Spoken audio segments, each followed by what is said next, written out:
Hi, this is Ben, and this is in fact not Jim, but this is No On The Go. Our Vice President, Jim Fox, is actually resting up for all the exciting things that we have happening in the spring and summer here at Stauffer. In fact, April 23rd, Tuesday, 10 a.m., we're going to be having our next roundtable discussion, and this is called Clients for Life. This is an exciting conversation because we're going to be discussing how do you keep a client for life. We started this discussion actually back at our first Tuesday, and we wanted to continue it because I think it's helpful for everyone. You're easily forgotten, unfortunately, if you don't make it a priority to remember them. I think that's the moral of the story there. So bringing us to this quote from Patricia Fripp, it says, "It is not your customer's job to remember you. It is your obligation and responsibility to make sure they don't have the chance to forget you." Now, this is helpful for new agents to start lifetime clients. It's helpful for intermediate and seasoned agents to continue having those relationships and checking back on them. And it's just going to be a great discussion. You don't want to miss out. You can come to Fairlawn, limited seating, or you can come via live stream on Workplace. The man makes a good point. It's going to be great. April 23rd, make sure to come out. So we got thinking, Ben and I, that we should show really the highlights of the last month, all the exciting new meetings that we've had, give you our most informative, helpful things for you on this No On The Go. So let's go back to March with Gary. There's two ways you look at the business.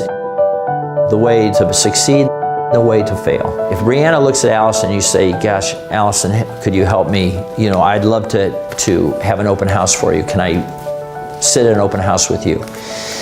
If your attitude is, "How can you help me?" you will fail. If your attitude is, "Allison, how can I help you?" you will succeed. And that's an attitude. And when I say think right, when you think right, you will have more success. That when you think wrong is when you will fail, you will falter.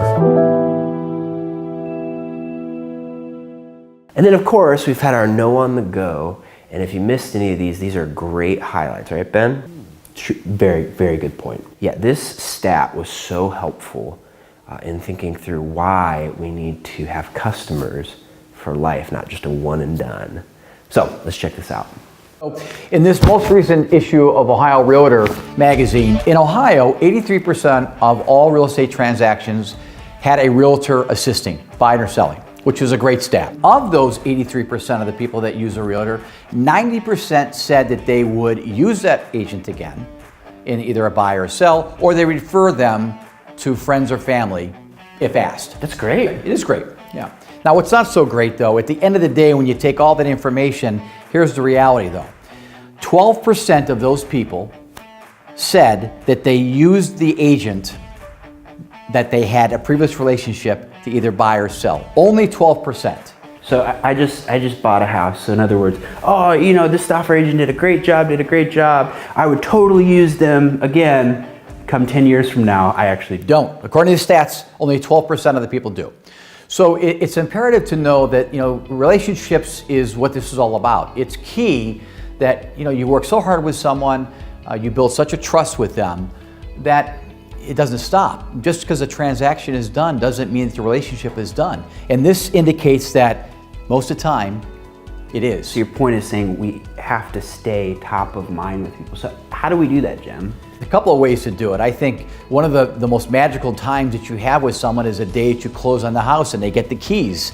And so why not every anniversary of that date, you reach out to them and say happy anniversary. You could give them market updates, some statistical information with regards to like trend graphics, just trying to give them some, what the market's going, what's happening in the market. It's not that you want to contact them because you want to try and sell another home. It's because they know people who may want to buy a home and you want that referral. To build trust with people, there is no greater way to do that than helping them purchase a home. Now, first Tuesdays they were just awesome, and we wanted to show you this clip from our last First Tuesday. If the problem's in the mirror, the software is not going to solve anything. So. It is not your customer's job to remember you. It is your obligation and responsibility to make sure they don't have the chance to forget you. Do you mind, Bill, if I ask you how you do this? So I think, it always drives me nuts when I see an agent spend a ton of money trying to find a random client, new client, and they're not doing this. They're not reaching out to the people that already like them. They like working with those people. It's so much easier to work with people that you like and that like you than tricking somebody into working with you. So I use Contactually. It tells me, the 10 people that I need to touch every day. But there are a lot of great services like that out there. And it's not cheap. I made myself do this with a spreadsheet for a year before committing to pay. Because I said, if the problem's in the mirror, the software is not going to solve anything. So That's a great because it costs me $500-600 a year. I mean, it's expensive because it's good. Tool, the new thing is just going to amplify what you already have problems with. Yeah. Man, that's fantastic. That's quotable.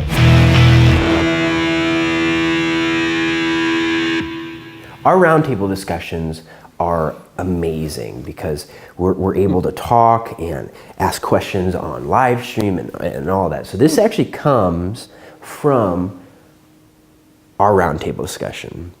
Linda had a really interesting question about millennials.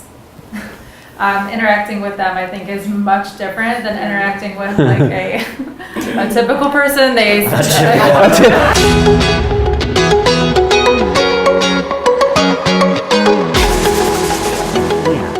Kelly. I find that they don't like to take phone calls. They really want to text. It's hard for me sometimes to express in a quick text message, and I sometimes come off very blunt, but it's mainly because I'm just giving information. So I have to be careful with that. Picking up the phone and calling someone is always the best choice, but a lot of times they're either if they're at work, even when they're not at work, I think they just still don't want to take your phone call. They want written communication. Like Gary said, their needs are still the same. I think they do think differently. I think they're more willing to listen actually than some of our older clients who think, you just want me to overpay for a house so you can make a commission. I think they see a value in what we do.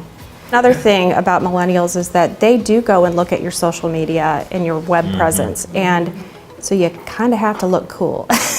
You have to have something going on your Facebook and your Instagram.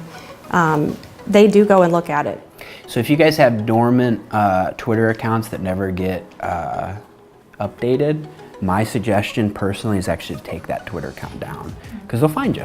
I'm talking about salespeople now. I'm not talking about the people working with, because that's a different issue. Yep.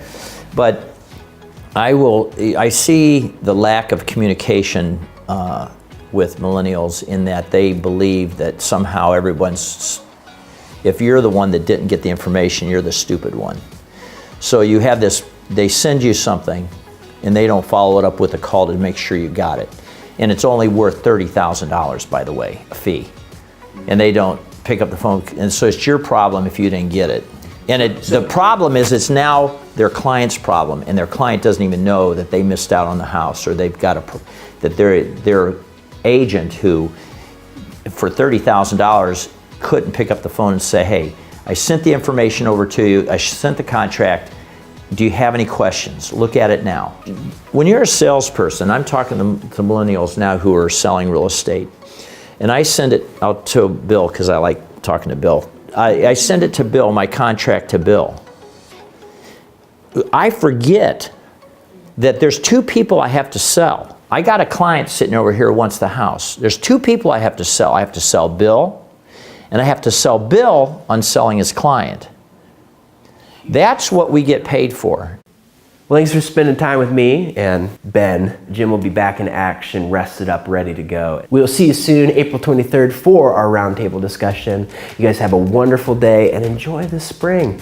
See you guys.